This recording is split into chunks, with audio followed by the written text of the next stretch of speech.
The Indianapolis 500 is more than just a race. It's a legend, a cultural icon. For those that compete, a hunger. This is, and always will be, the greatest spectacle in racing. I started drinking at 6 a.m. We're here now. I don't know what time it is. But I'm rolling deep. And those cars are going real fast. Real fast. It's 500 for everybody to see. Ready right here.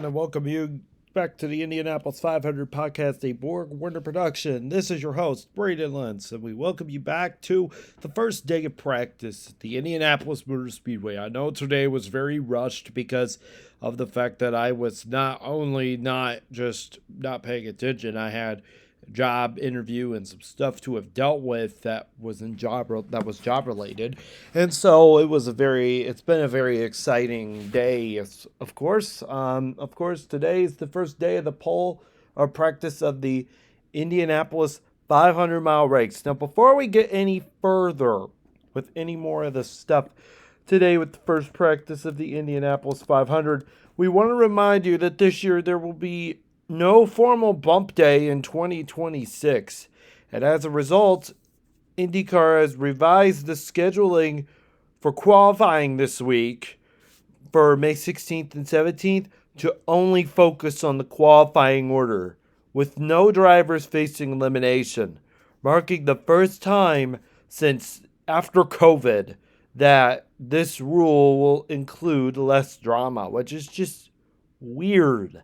Very weird, because we're used to the Indianapolis 500 being the race of the year, of course, being that bump day had all of its excitement, all of its joy, all of its great pleasure. Today, and like I said, Saturday is going to include the starting positions for rows 16 to 33, lock in the first 9. And then Sunday will feature the final 15, top 12, and fast 6 to set the pole position.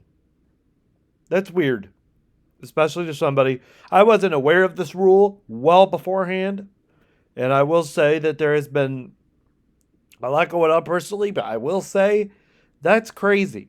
That right there is nuts. That's not what Indianapolis is all about, and I don't feel like them changing the rules to bump day, which was the most exciting day of the year. You knew that qualifying was over after that.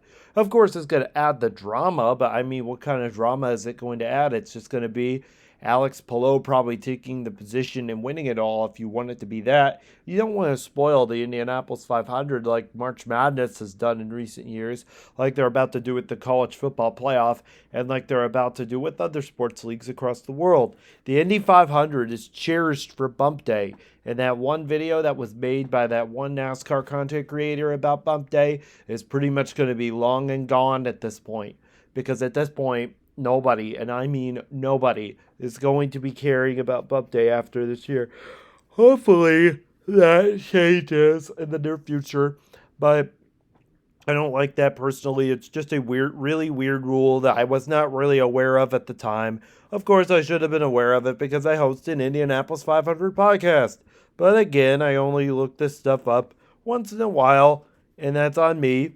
To be productive and to be a great journalist, you have to be on things.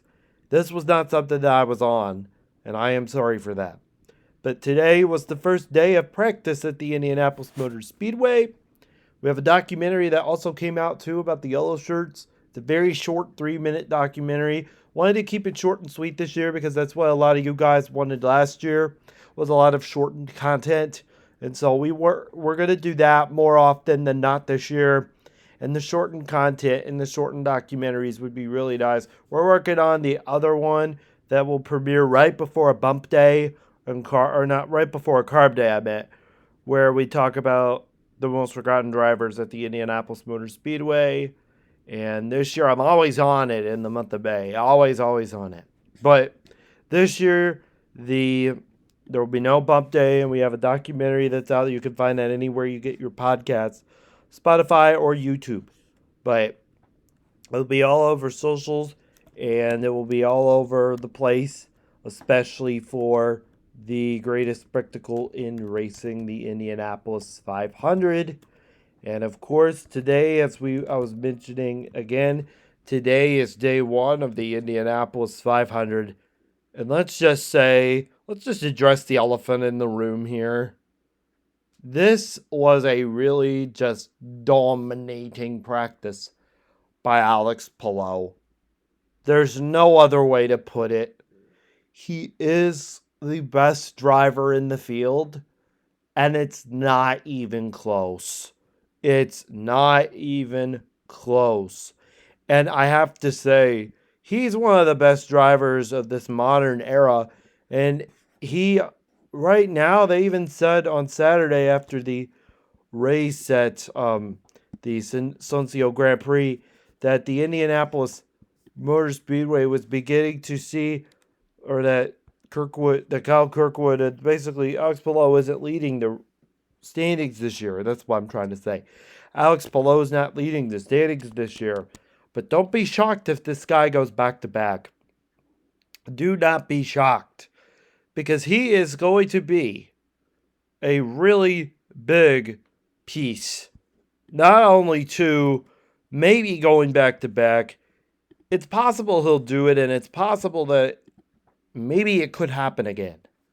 And I'm just saying that he is not only one of the greatest drivers in the field, he absolutely has shocked me with his driving ability at this track. No other driver in his 7th season while racing at the Indianapolis Motor Speedway has had that much confidence, that much bravado, and that much clarity on the track than him. It is unreal. It's unreal. He today had a time of, let me find here, he had a time of 39.8342 seconds with a mile per hour rating of 225.937 miles per hour. Following him was Marcus Armstrong, Conor Daly in 3, Joseph Newgarden in 4, Scott Dixon in 5th, Graham Rahal in 6th, Kyle Kirkwood in 7th, Scott McLaughlin in 8th, Romain Grosjean at 9, David Malakis at 10th, who really impressed me today. I'll get to more of him in a minute. Jack Harvey at 11, Pato O'Ward at 12, Alexander Rossi at 13, Takuma Sato 14, Helio Castroneves, who's more of a new addition to this race this year, at number 15, Ed Carpenter at 16th, Jacob Abella 17th, Jacob Santino Ferrucci was 18th, Rinus VK was 19th, Kip Fitzsimmons was 20th, Christian Rasmussen was 21st, Felix Rosenquist was 22nd, Marcus Armstrong 23rd, Nolan Siegel 24th, Stingray Robb 25th, Dennis Hager 26th, Will Power 27th. The Soncio Grand Prix winner, Christian Lugard, finished 28th today. 29th was Ryan Hunter-Ray. Cal Collette was number 30. Louis Foster, number 31. Mick Schumacher, number 32. And Catherine Legg finalizes the list at number 33. So, these were your standings going into day one of Indianapolis 500 qualifying. And let's just say, like I said, Alex Palou really impressed me. Conor Daly really impressed me. If you want to put these two drivers on the betting line right now, you honestly could put down Conor Daly and Alex Palou as being the top two drivers on your list. And if you want to add a third driver on your list, you can add Joseph Newgarden, or Scott Dixon, or even Kyle Kirkwood. This is just so impressive by Alex Palou that I feel like the only guy that could rival him are the three guys I mentioned. Of course, those being Conor Daly, Joseph Newgarden, and Kyle Kirkwood. And they looked impressive today. All of them looked impressive today. I will say, though, Mick Schumacher, Louis Foster, Catherine Legg, I feel more for them because being that underdog mentality is really hard to do at the Indianapolis Motor Speedway. And them just trying to go out there, them just trying to compete is going to be something we're going to watch. Catherine Legg, we are not expecting much out of her, Mick Schumacher, or Lewis Foster. But for them to even make it into the field is going to be very challenging. But this year, without the extension of the bump day rule, that will probably eliminate the idea of drama in a 34th place. So we will have extensive coverage all throughout this weekend, including poll day. I'm very interested to see what one of the three could honestly do. They could be in the back of the pack for the entire race. But I feel for Catherine Legg because Catherine Legg doesn't deserve to finish in last place. Her being a woman, her having that dynamic handling, her having that bravado of being a woman, and more having the strength of being a woman is really something that I really am seeing a lot of power in. This may inspire her, and hopefully she could try to put up some kind of run. But if she doesn't put up much of a run, that's okay too. But I'm sick of when the 500 wants to put her down at the very, very, very bottom, even if she isn't very good. Which not to say that I think women are very, very good at racing. And I feel like this is just more of a scar or a stab wound for women to know that they can't always finish in last. It's just really deteriorating that they have to do that to Catherine Legg, and I'm not very appreciative of the 500 putting her in 33rd place. But I know that her performance is very lackluster at times, and that's not just being a woman. That's not just being a decent race car driver. That's being someone who's racing for even AJ Foyt's second racing team, not AJ Foyt Enterprises, HMD Motorsports with AJ Foyt Racing. And that right there, I feel like that program could really feel a boost if Catherine Legg can at least finish in the top 20 at the Indy 500. And I believe in her. I believe in all women that drive in this event. But I'm sick of when the women have to finish in near the bottom of the field, which is something that's bothered me a little bit. Again, it is probably not her fault. I just mean the 500 has to maybe try to maybe do something with Catherine Legg, because every year she finishes 33rd. And not that it's a bad thing or anything. It's just that she deserves to at least crack the top 20 and doesn't consistently finish in last. I mean, it's just something that has been bothering me for many, many years. I remember covering her on the very first year we were covering the Indy 500 in 2023. And I thought Catherine Legg is always put in these weird and odd positions to replace drivers and to get them back up to speed or get a race team back up to speed. But I hope she can crack the top 20 and shock a lot of people this year. That's all I'm basically saying. Because women deserve better at the Indy 500, and they don't deserve to be driving for lackluster and mediocre teams. They deserve to be unified, they deserve to be with each other, and they deserve to finish at the top of the race. That's all I'm saying on that. A driver that really underperformed today, I would say, is Mick Schumacher and Ryan Hunter-Reay. Those two really just underperformed today, and it wasn't their fault. But I will also say David Malukas, who drove the 12 car at the very beginning of practice, he looked like he could literally have it in the bag. He's carrying the Penske legacy. He's better than people think.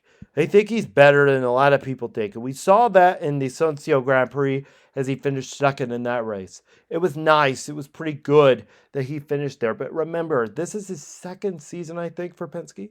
So he's got a long cast of characters that he has to replace. From Dan Weldon to Jill DeFerrin to Helio Castroneves. And now he's in a position where he's in one of the best race teams in all of North America, that being the great and spectacular Penske Racing. Quotations on that. Sometimes they're great, sometimes they're not, as long as they're not cheating this year, which they got away with cheating last year, and that was very stupid. And I wouldn't say, and I kept remembering being at the paddock, and I remember taking photos of the Penskes doing things. They literally had to shut their garage doors because of me. It was insane. I thought it was one of the most insane things from that, during the whole scandal that was going on with them. But this year, hopefully, they're scandal-free, and they got rid of the people that were doing the problems. But David Malukas is a lot better than people think. Him and Scott McLaughlin both, and then you combine that with Joseph Newgarden, could crack the top 10 this year. I wouldn't doubt if one finishes 7th, 8th, and 10th, but if that doesn't happen, it doesn't happen. But I will say that Indianapolis is very unpredictable, and David Malakis knows how to handle this track very well. He knows how to handle the track, if many of you were mistaken. He knows how to handle this track. And he could do it with such grace and such power. And I feel like he's a very strong driver for not just this race, but in future ones as well. And I feel like after this race is over, I feel like he is going to really shock a lot of people throughout the rest of the IndyCar season. And no one expected him to even do this, but he really is a top-tier contender in this race. And I think Conor Daly, Scott Dixon, against Scott Dixon, back to him. I think Alex Palou and Alex Palou and Conor Daly, they are great drivers. Joseph Newgarden's a great driver. He, of course, topped some of the speed charts at number 4. But Scott Dixon, the 2008 champion, finished in 5th today. And I felt like he handled his car a lot better than he did at the Sunseal Grand Prix. He looked a lot better. He looked a lot sharper. And I felt like he was just overall just a very decent driver today. Hopefully he improves on that. But I didn't mean to say all that he needed to retire and all that. I just felt like he wasn't handling his car as well as he used to, especially at this race. But I feel he's really took a turn and has changed so far in this first day of practice. Again, it is the first day of practice. So we'll see a lot more sequences come throughout this entire week. It's 2 of the best weeks of the year. This, up with March Madness, are 2 of the best weeks of the entire year. And there were no incidents in this session today. No crashes, no oil spills, nothing. We had a clean-cut practice today, and it was all that we hoped for. And it was basically the opening gun to the Indianapolis 500-mile race. And we'll be back here tomorrow with more coverage of the Indianapolis 500 practice. And we hope to do more and see more throughout this race. But we'll be here all week. We'll be covering stories all week, breaking news alerts all week. We'll be doing it all week. So keep that in mind. And the first week of May started off a little rough because of just some stuff that I was dealing with.